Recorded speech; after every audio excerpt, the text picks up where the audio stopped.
दगड़ियाओ, जुनियाली उत्तराखंड में आपका एक बार फिर स्वागत। बहुत समय बाद एक उत्तराखंडी फिल्म मेरू गांव ने धूम मचाई हुई है। अभी 6 शहरों देहरादून, ऋषिकेश, कोटद्वार, गाजियाबाद, नोएडा और पूर्वी दिल्ली में यह फिल्म हाउसफुल चल रही है। द्वारका, पालम, उत्तम नगर, नजफगढ़, छावला, जनकपुरी, विकासपुरी और अन्य दक्षिण पश्चिमी दिल्ली में रहने वाले उत्तराखंडी प्रवासियों के लिए भी 10 फरवरी से वेगास मॉल सेक्टर 14 द्वारका में यह फिल्म मेरू गांव शुरू की जा रही है। 2 हफ्ते पहले हमने इस फिल्म की वीडियो समीक्षा की थी, जिसे आप लोगों का भरपूर प्यार मिला। कमेंट में कई दर्शकों ने चंडीगढ़ और मुंबई में भी फिल्म मेरू गांव को चलाने का अनुरोध किया है। हमने आपका अनुरोध फिल्म के निर्माता राकेश गौड़ जी तक पहुंचा दिया है। समीक्षा का लिंक हम इस वीडियो के डिस्क्रिप्शन में भी दे रहे हैं।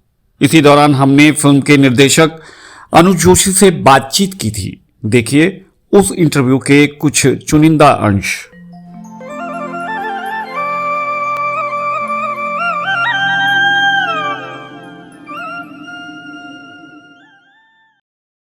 अनुज जी, जुनियाली उत्तराखंड में आपका स्वागत है। ये बताइए कि फिल्म देहरादून, ऋषिकेश, कोटद्वार, एनसीआर और दिल्ली के कई थिएटर्स में एक साथ चल रही है। क्या आप फिल्म के सफल प्रदर्शन से संतुष्ट हैं? हाँ, एक गढ़वाली फिल्म जिसका सिनेमा एक तरह से मर चुका था अभी तक, तो उसके लिए तो इससे अच्छी क्या बात होगी कि देहरादून में वो लगती है 7 हफ्ते पहले और अब तक उतरी नहीं है। ऋषिकेश, कोटद्वार में 3 हफ्ते हो गए, अभी तक उतरी नहीं है और इस वक्त दूसरा हफ्ता इंदिरापुरम में चल रही है और जहां लग रही है वहां उतर भी नहीं रही है अभी तक और कोई आसार भी नहीं दिख रहे दूर दूर तक। तो इससे अच्छा और क्या हो सकता है? अनुज जी, ये बताइए, फिल्म में आप जो मैसेज देना चाहते थे वह मैसेज दर्शकों तक गया है? हाँ, अब तक तो जो ऑडियंस का रिएक्शन है, तो 2 बहुत इंपॉर्टेंट इश्यूज में थे और वो लोग उसे समझे। मुझे आश्चर्य, खासकर एक तो राजधानी का। मैंने अपनी फिल्म में तर्कों से साबित किया कि राजधानी कोई इशू नहीं होता। राजधानी देहरादून हो या गैरसैंण, उससे कोई फर्क नहीं पड़ता, क्योंकि राजधानी विकास नहीं करती, राजा विकास करता है और लोग उससे सहमत दिखते हैं। पहली बार लोगों को लगा कि ये तर्क सही है और मैंने इसमें ये तर्क भी दिया है कि कभी टिहरी भी राजधानी थी गढ़वाल की, लेकिन वहां का विकास नहीं हुआ क्योंकि राजा ने कहा कि चौथी से आगे कोई पढ़ेगा नहीं। जबकि ब्रिटिश गढ़वाल, जिसकी राजधानी एक तरह से लंदन थी या नहीं तो दिल्ली थी या फिर लखनऊ रही होगी, वो वहां का काफी डेवलपमेंट हुआ उस दौर में, क्योंकि वहां राजा ने पढ़ना चाहा, सरकार ने पढ़ना चाहा। तो राजा विकास करता राजधानी, एक तो ये मुझे क्लियर दिखा। और दूसरा परिसीमन, जिसके लिए मैंने फिल्म बनाई कि परिसीमन बड़ा इश्यू है राजधानी से भी, क्योंकि हमारी विधानसभा सीटें पहाड़ के हर जिले की घटकर बेसिकली हरिद्वार और उधम सिंह नगर को जा रही है और वो हरिद्वार और उधम सिंह नगर जो उत्तराखंड के विरोधी थे, उनकी सीटें बढ़ रही हैं। तो यानी राजनीतिक शक्ति, राजनीतिक ताकत और सत्ता उनके हाथ में रहनी है, तो पहाड़ एक बार फिर वहीं का वहीं रहेगा। तो दोनों चीजें लोग समझ रहे हैं। क्या यह फिल्म सरकार ने देखी है, या यूं कहिए कि सरकार के किसी मंत्री या नेता ने यह फिल्म देखी है? सरकार या पॉलिटिशियन अगर कहें तो बहुत भाग होते और उन्होंने देखी तो नहीं है।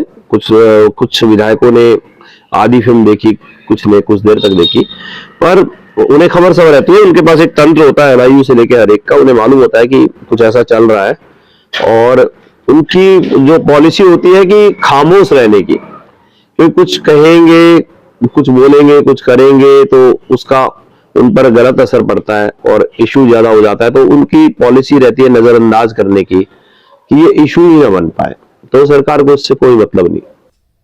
अनुज जी, सोशल मीडिया पर फिल्म की खूब चर्चा है, मगर ये बताइए उत्तराखंड के मेन स्ट्रीम मीडिया ने कितना सपोर्ट किया?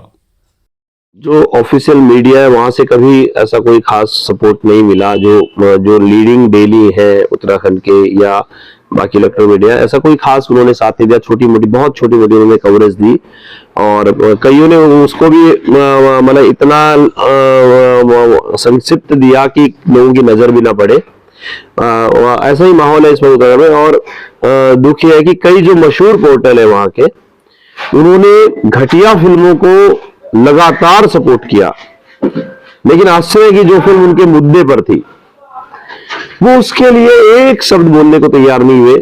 इनविटेशन के बाद भी कई मशहूर वहां के वोटर है, नाम नहीं लूंगा, जिन्होंने मतलब उन फिल्मों को जिनमें दिखाया गया कि मंदिर में रेप होता है मेरे स्टेट में, जिनमें दिखाया गया कि हमारे यहाँ खुलेआम लड़कियों से छेड़छाड़ होती है या हमारी महिलाओं से, हमारे गढ़वाल में जो हमारा कल्चर भी नहीं है, उन घटिया फिल्मों को उन्होंने सपोर्ट किया।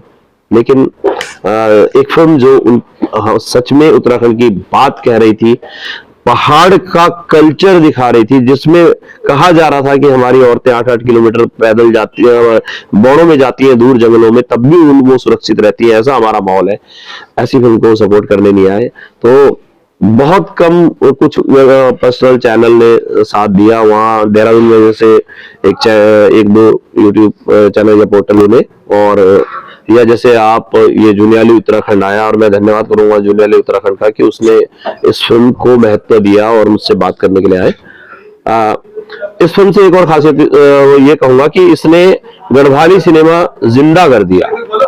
इस फिल्म में एक तरह से गढ़वाली सिनेमा में आस जगाई है कि वो अपनी लागत ला सकती है, और घर जो है के बाद शायद ये दूसरी फिल्म होने वाली है जो अपनी लागत निकालने के लिए जा रही है, अभी तक जो स्थिति है।